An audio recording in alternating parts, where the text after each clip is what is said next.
Hello everybody, welcome back to the channel. Hi. Drifter Journey. I'm Greg, she's Jess. And today we are going to tell you what we changed in our second van versus our first van to keep you on track with your 2 video per week schedule. Since we haven't edited, we've been at an event for the last 5 days at Descend on Bend. So the van is a giant mess. We've got things everywhere.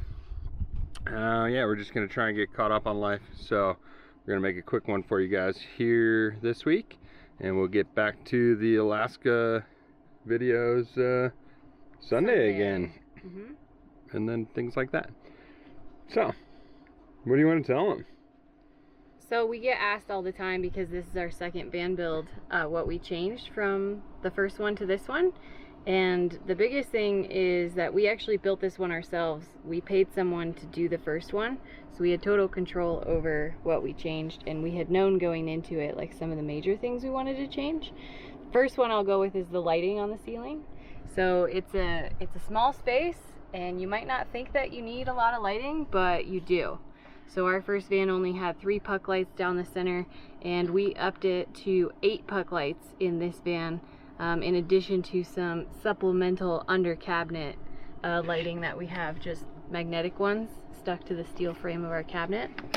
And so it's been really nice to have that on there. Yeah, so the ceiling lights are on 2 separate dimmers. We got the front half on one and the back half on the other.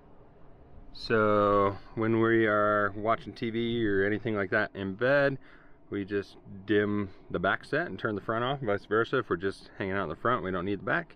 So that is helpful. The last one was all on one set, and there ended up having to be a light like right in the worst spot when we were sitting on bed. So yeah. So another thing that we changed is the fridge size. Ooh. Our first fridge, I don't know if we can even open it right now. Truck fridge TF, what was it? 65? TF 65. This is the TF 130. So it is twice the size of the old one. Yeah, which makes a really big difference.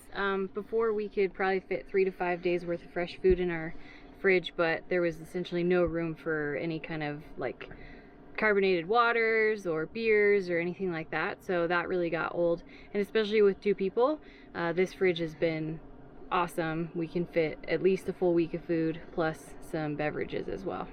Yeah, the next one's going to be even harder to show you. Why? Is it the heater? The propane heater, which is sitting in this mess of a pile of stuff right now. But yeah, on the last van we had a gasoline S-bar heater that was plumbed into the fuel tank. It was under the passenger seat. We kind of had issues with it. We hear a lot of people struggling with the Webasos and S-bars. We also did. We've heard really good things about the Chinese diesel knockoff heater, but we went with propane this time because we figured, well, this is kind of how my brain works. When's the last time you turned on your propane grill and it didn't turn on? Exactly. So I figured it'll turn on every time. So we went with Propex. It's the HS2000, I believe is the series. Yeah. It's the smaller of the 2 that they make. We put an external Westphalia propane tank undermounted on the van. You want to hop out and show the we can show you with a, this is the remote fill spot.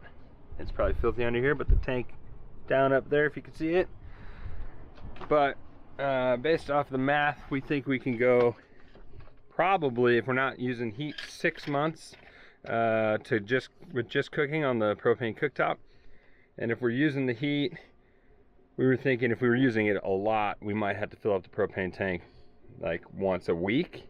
But it's been over 2 months, so we've been using the heat a little bit in Alaska and even down here in Bend, and we still haven't run out yet.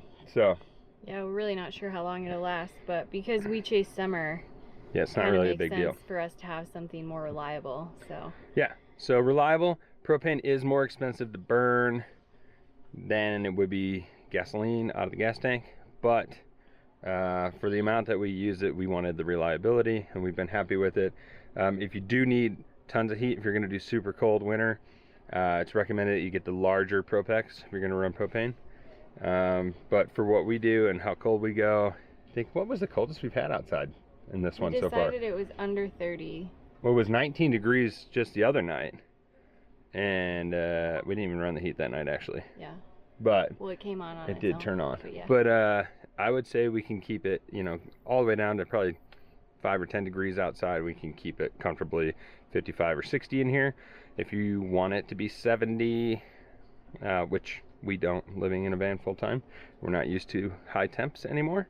But if you did want to be able to go up to like 70, you're going to want to get the bigger Propex heater. Yeah. What else did we change? In this van, we decided to pass on a fancy awning. Oh yeah. Our last van had a really nice, like $2,000 motorized awning, and we had some problems with it, just always kind of like getting stuck in. And you know, we just didn't really feel like it was necessary. We didn't use it all that often. So we've made a video, you guys can check it out in our van build playlist, about the new awning. We've gone simple is better. It's just kind of a rain tarp that we have screwed to the unistrut on our rack, our roof rack, and then we use poles, like tent poles and guy lines to stake it out. So we're happy with that. It's more difficult to set up. Yeah. But it was about probably $1,700 less and holds up much better to the wind. Yeah. If it does rip off, like, you're what, $100 out on a tarp. We've seen a lot of fancy awnings get caught up in the wind and just get ripped off. So we're much happier with this, as long as you're willing to climb up onto the top to put the little wing nuts to lock it in place. Yeah, it's much easier. So we also added solar and more battery. Yep, so we have 400 watts of solar on this one versus 300 on the old van, and we did 400 amp hours of AGM battery versus 200 on the old one. So we doubled our battery capacity, which we are very happy we did, actually, because now that we are working quite a bit more and using laptops, we do need that extra power. A lot of people are going lithium now. I've always been anti-lithium, but I am maybe seeing the benefit now. He's not anti-lithium, he's anti-expensive. I'm anti-cost. The value has to be there. But, yeah, and I know you're all going to say, well, you get 10,000 plus cycle times, blah, blah, blah, blah, blah. I'm not going to keep it that long. Yeah, we've done the research. I think for us, AGM, you know, is super cheap. It works well.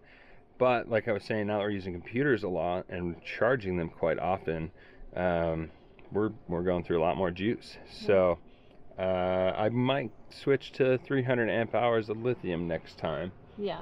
Just because of, when you get to that size, you're getting a lot of extra weight in batteries. So lithium will cut down on size and weight for that. What else? Did we change anything else? One of the biggest changes. Oh yeah, big change. That I was really excited about. I don't know what you're gonna say. So I think is the surfboard rack. Oh yeah, surf rack. Because now we don't have sandy boards all over the bed. Yeah, so she hated that. I'll go over and show you it real quick if you haven't seen it yet. So we had this guy custom welded up in Colorado, but we got a ladder here, which then lets us actually get up to the roof easier. We got some dirty solar panels right now. We got that, and then there's just an extra bar here, and they got these little D-rings on them, and we can, and I put what were these? That's just pipe insulation. Pipe insulation.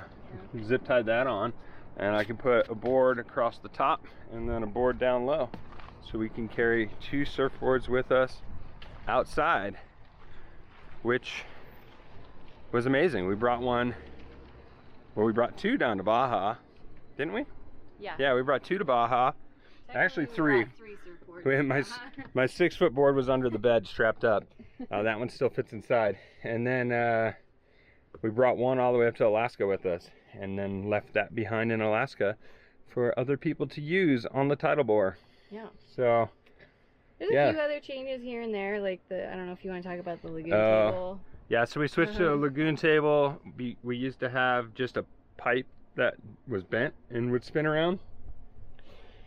not super happy with the Lagoon. We had to retrofit it and put some new parts on it because it was stripping itself out. It's an expensive product, but it works. But yeah, we did do that hoping it would just be much easier, and it ended up not being as easy as we expected. Yeah. We moved the subwoofer to under the seat. So the subwoofer used to just be jammed behind the garbage can over off to the side because we had the heater under there last time. But the subwoofer's there. Everybody should put a JL Audio powered subwoofer into their build. We have a video about how to do that if you need to learn how. Makes it sound much better. Yeah. The Promaster stereo is terrible. Yeah. I think that's it though. I think that's really about it. A lot of stuff was the same, so we're gonna actually try to put out the van tour that we filmed of the new van here soon. And I guess one other big thing we're changing currently we can tell it's part of the boxes on the bed. We're excited to situation. announce to you guys. Which side is it on? It's on the other side. There you go. So yeah, we actually partnered in our Coney shock ambassadors now. Yeah. So we got these giant struts, and then we got some shocks for the rear. So we're going to be putting new shocks and struts on the van. These, we're really excited about them. I'm going to butcher it just throwing it out here, but I need to look into it more. But basically, they are kind of I'll call it an adaptive shock. So they're supposed to do really well with things like washboards. So like not big potholes. So in the I don't even know what you call it in the suspension world. Coney, we're gonna do more research and get really good at this. But basically they're adaptive. So on washboards and things like that, I think they're a little bit softer on the beginning of their stroke is what I would call it. And then as you would hit a big hole, I think they are much more dense. They're the experts that make it really good. Nonetheless, we're excited to try them out. Yeah, we're super excited to get them put on. Put on, because right now they're our bed mates. Yeah, we got some bed friends. But yeah, so hopefully that's going to make the van ride much better. Yeah. Not that it's been horrible, but better is always better when you're riding in a giant box on really bad roads. Yeah. So I think that kind of covers it.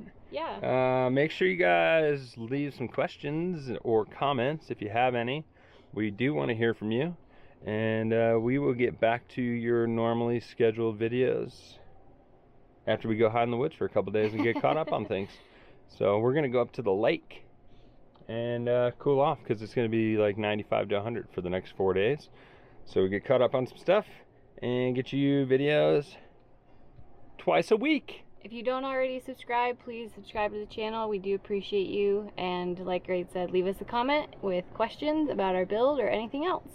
And click the little bell thing because I think that means it tells you when we have a video out. Yeah. Thank you guys.